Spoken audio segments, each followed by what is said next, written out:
If we were standing in your physical shoes, we would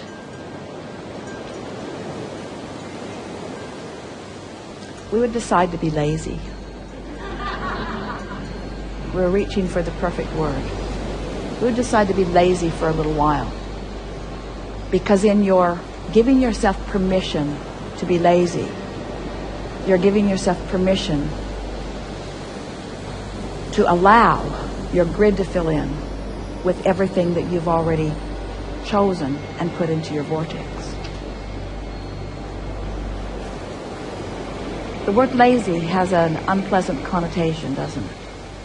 Because it's humans measuring themselves against other humans based upon a flawed premise. And the flawed premise is, the more you do, the more you're worth.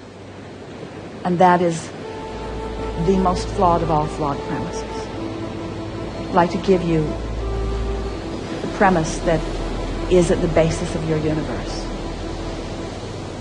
The better you feel, the more you allow. You could not be more deserving.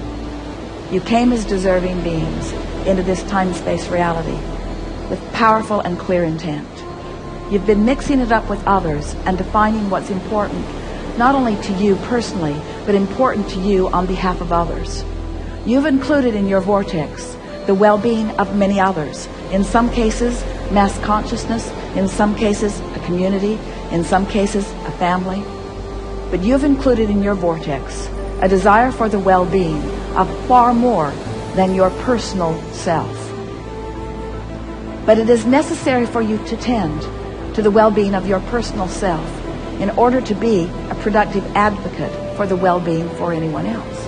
In other words, you cannot give, or you cannot extend, or you cannot punctuate, or you cannot accentuate, you cannot assist anything that you are not already feeling. Which means, if you are wanting in an altruistic way to be of advantage to everyone you know, you first have got to find a way to be of advantage to yourself. Which means you want to carve out more time to be nicer to yourself. More private time. More time under the bridge. More time where others are not telling you what to do. More time when you are satisfying your own personal intention for things.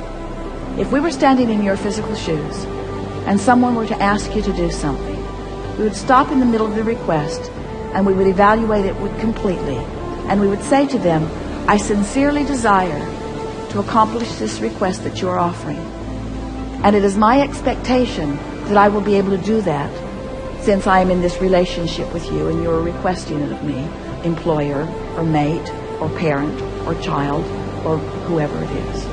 It is my expectation that I will be able to accomplish this. I just have to insert one thing in the foreground of this request. I will accomplish it for you as long as I can first accomplish ease for myself in the process. I really want you to ponder that a little bit. Esther, on one of the earlier cruises, made sure that everyone received an easy button from Staples. Everyone got one.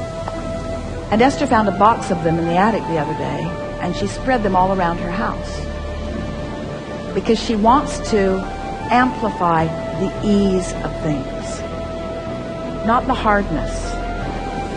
She wants to no longer justify the well-being that flows to her by pointing out how hard she's working in relationship to others.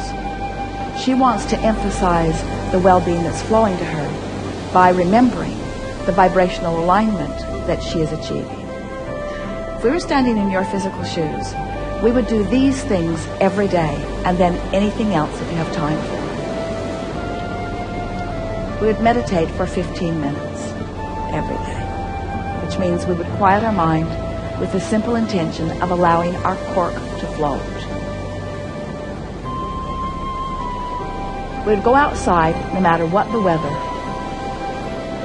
and we'd move around in it in appreciation of this planet. We would look up and around, and we would find things to acknowledge, and we would talk about them right out loud. Esther walks through her gardens and says to everything, "You are my favorite. You are my favorite. You are my favorite. You are my favorite. You are my favorite stone on the pathway. You are my favorite bird in the tree. You are my favorite flower in bloom. You are my favorite flower not in bloom. You are my favorite tree. You are my favorite bush. You are my favorite frog. You are my favorite frog. You kept me awake all night, but you are still my favorite frog." In other words,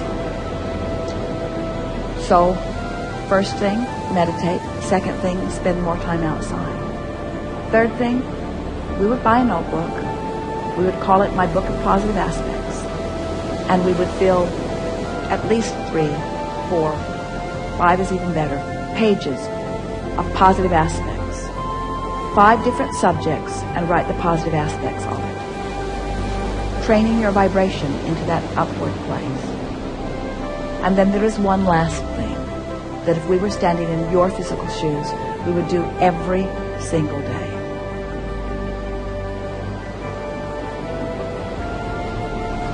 We would look upward and outward.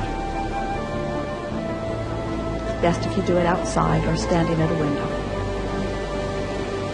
And we would acknowledge that there are universal forces that are focused right at you. We would acknowledge by calling it by name, if you have a name that you like. And we would say, "I acknowledge that I am the object of your positive attention, and I'm appreciating your continual gaze on behalf of my well-being.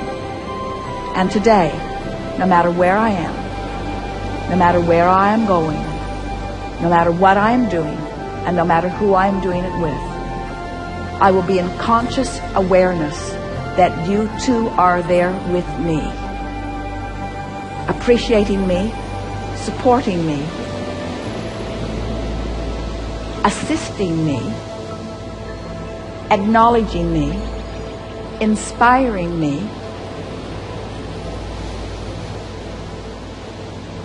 guiding me, having fun with me, acknowledging me, supporting me, inspiring me, helping me, guiding me, aware of me, loving me, showing me, inspiring me, guiding me, helping me, uplifting me, showing me." Get into an endless loop of that acknowledgement and watch what begins to happen in your life as soon as this day. Your vortex is filled to the brim with specific requests that you have put there and that you are deserving of the realization of. And it's time for those realizations to be flooding into your experience at a rate that will astonish those who surround you. It's time for you to remember what you've put there and to bring it forward active into your today experience.